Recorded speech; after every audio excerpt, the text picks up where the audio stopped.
Hello everybody, Medi here, returning back to Planet Popstar to see our old pal Kirby for his next handheld adventure, Kirby's Dreamland 2. While it's not the next game in the series after Kirby's Dreamland 1, that would be Kirby's Adventure, Kirby's Dreamland 2 is a direct sequel to the Pink Puffball's debut game, hence the 2 in the title. The game itself expands upon what was in Dreamland 1 and also takes from Kirby's Adventure, all while adding its own unique features that would appear in later entries of the series. Also, just like my playthrough of Dreamland 1, I will be playing the DX version mod, to give the game more of a vibrant look. Plus this time Kirby is pink on the box art.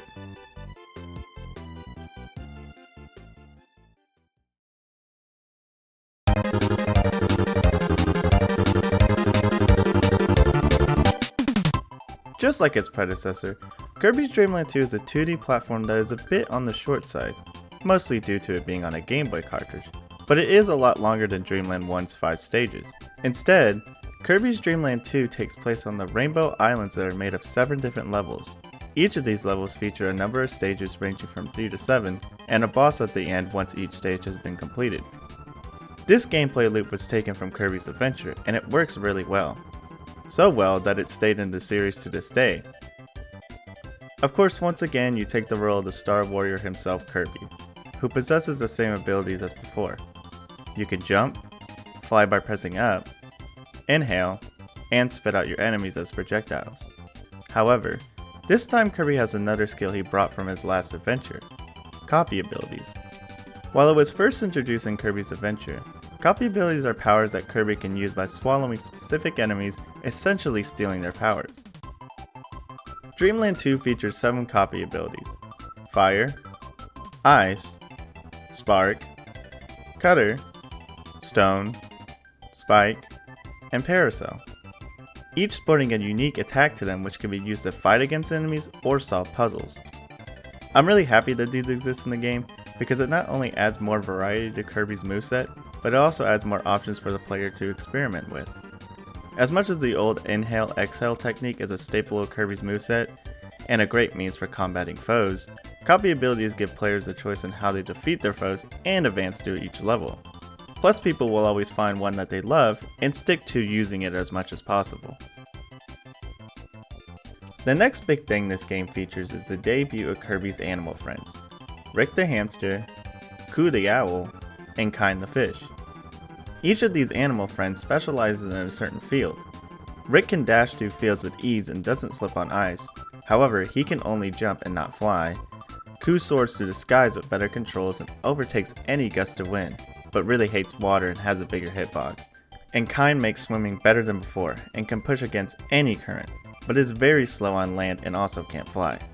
Along with Kirby being able to use the animal friends for traversing every location, each animal friend can also utilize Kirby's copy abilities to create sort of a little combo move between them, with some of them playing key roles in certain puzzles, and others are just fun combinations to use, granting the player even more variety to play with. First of all, I just love each of these guys, because they're all just simply adorable and brimming with personality, as seen through their animations and the intro scenes for each world. My personal favorite would have to be Rick, because he's just a big old hamster that Kirby can piggyback ride on, and he looks so cute in both his artwork and sprites. As for my favorite copy ability combos with them, I'm a big fan of Rick plus Spark, because it's literally just Beam from all the other games. Coo plus Cutter is just really good because it covers a lot of area in front of you, and Kind plus Ice is basically just Leafman's shield that surrounds you, except if you hold it too long, you'll start to freeze. As for the story of Dreamland 2, which is found within the original game's instruction booklet, it seems as if the rainbow bridge that once connected the Rainbow Islands has been stolen, so it's up to Kirby and his friends to find out who is responsible by traversing through each island. Once you reach the last island though, the Dark Castle, you'll have to fight King Dedede, who seems a bit off. He still sports the same moveset as his first iteration, but it also has an enraged state where his attacks are a lot more explosive and harder to dodge. Once you do beat him though, that's the end. Well, one of the endings. You see, Kirby's Dreamland features a secret collectible called a Rainbow Drop. Each level has one hidden within one of its stages, and typically requires you to do a bit of puzzle solving to get to it, like having a specific copy ability, or using your different animal buddies in different orders. Once you obtain all the 7 rainbow drops and defeat King Dedede again, The drops will form the rainbow sword and reveal who the true villain is, Dark Matter. Making his big debut in the series itself is Dark Matter, the foe of unknown origin that stole the Rainbow Bridge. The fight with Dark Matter itself is split into two phases. The first phase where he takes the form of Dark Matter Blade, and then when he reveals his true form. I actually really like the design of both forms of Dark Matter. The first form shows him as a mysterious and intimidating swordsman with a cloak and a mask, while his second form is very simplistic in design, but shows the true horrors of this unknown invader. In the fight, you'll be using the Rainbow Sword as your ability and fly around the sky freely. The controls themselves aren't too hard to get the hang of, but while flying, Kirby slides a bit after moving, and swinging the Rainbow Sword seems to stop all momentum. Defeating Dark Matter is actually pretty difficult, and while you can just hack away at the fiend, he does shoot a couple projectiles that can be reflected back to do more damage, requiring proper spacing and timing. The hardest part of the fight though, is that you have to fight both of these phases without any breaks. And if you're like me and have never played nor seen this fight, then learning Dark Matter's attack patterns is the key to overcoming and defeating the shadowy fiend. But if you do end up victorious, once he has been defeated, Kirby will descend back to the surface, restoring the Rainbow Bridge back to its former glory.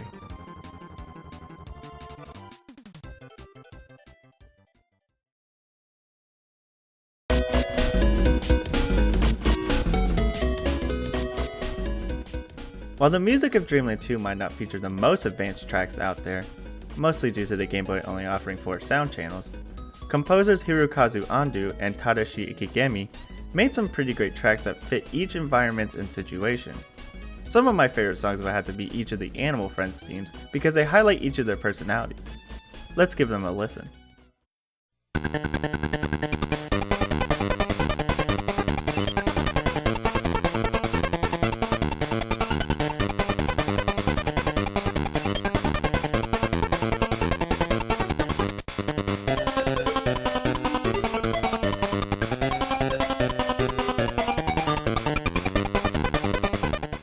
Rick's theme itself literally sounds like you're blazing through the fields without a care in the world. The main melody truly gives off that feeling of carelessly running at high speeds. Which, I mean, look at this little guy. The only thought going through his mind is running.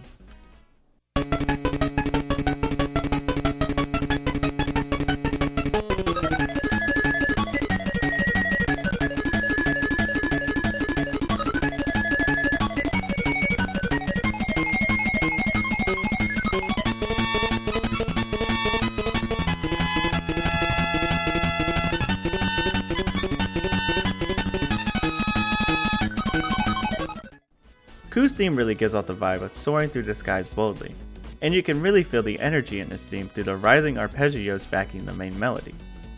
Ku is a cool-headed owl, so I would 100% expect him to feel confident at flying, even while carrying Kirby.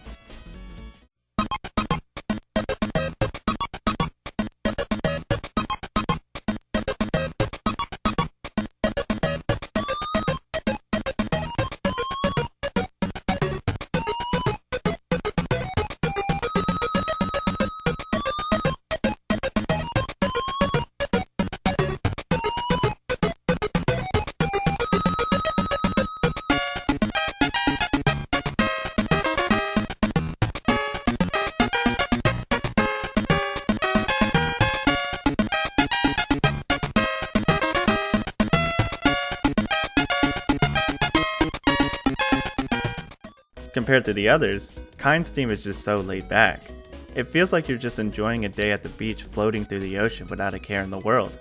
I really love the main melody of the song, and it was a great excuse for me to get Kind even when I really didn't need him for the occasion. Kind is absolutely a fish who would just float around, but when necessary, can get you across the ocean quickly. Fun fact about Kind's theme though, is that in Kirby's Return to Dreamland, it has a remix of it for one of the water levels, and it's a really good remix. The levels themselves only feature 2 different songs because of the limited space on the Game Boy, one for the main hub and one for the stages. The main hub themes are typically a lot more laid back, with the stage themes being a lot more active.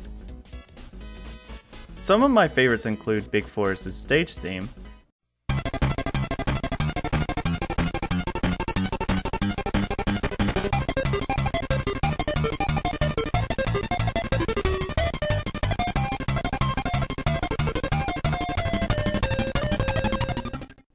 Red Canyon stage theme,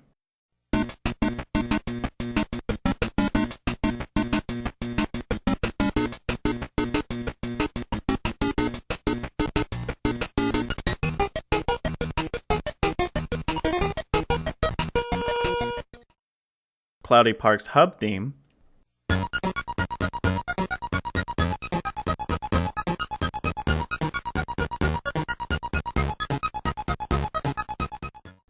and Dark Castle's stage theme.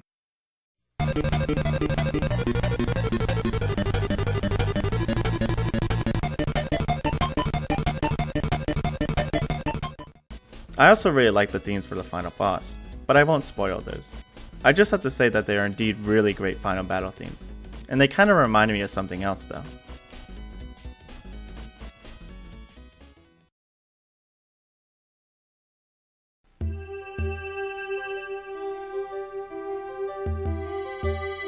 The sprite work of Dreamland 2 really encapsulates the simplicity of Kirby's art direction, and I just absolutely love it. Each character and environment looks great, and playing with the DX hack really helps them look a lot more vibrant. There's just something about older Kirby games that feel really cozy, and the sprite work really helps bring that feeling home. I just love the look of every area in the game, and each theme they possess.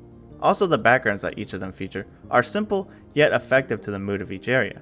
And DX helps these backgrounds fit a lot better by giving them more varying shades to match the feeling of each island. Kirby and his friends all look adorable too, and very expressive, while the enemies and bosses can put off a pretty intimidating but very cute look. I also like the bolder colors they have with the DX style, so they look more in tune with their artwork. Now I know this isn't really the most detailed analysis on the sprite work, but seriously, almost every Kirby game out there is just adorable and typically features some simplistic yet very endearing visuals. What's more to really say? Sure, the game's old and doesn't really have the best looking sprite work, but what is there is perfect for it, and I cannot be convinced otherwise. I mean, look at all the animal friends. Aren't they just simply adorable?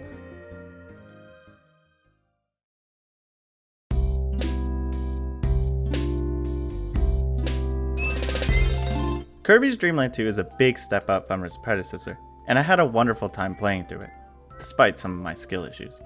The game grants the player a decent amount of content to indulge in, as well as a bunch of features they can really enjoy and experiment with to find what they enjoy playing the most. I honestly found myself getting sucked into the game, and just playing it non-stop until the adventure was over. Even though it's a fairly short and simple game, everything this game offers is just so endearing and enjoyable, and I would highly recommend anyone play through it. Meta, out.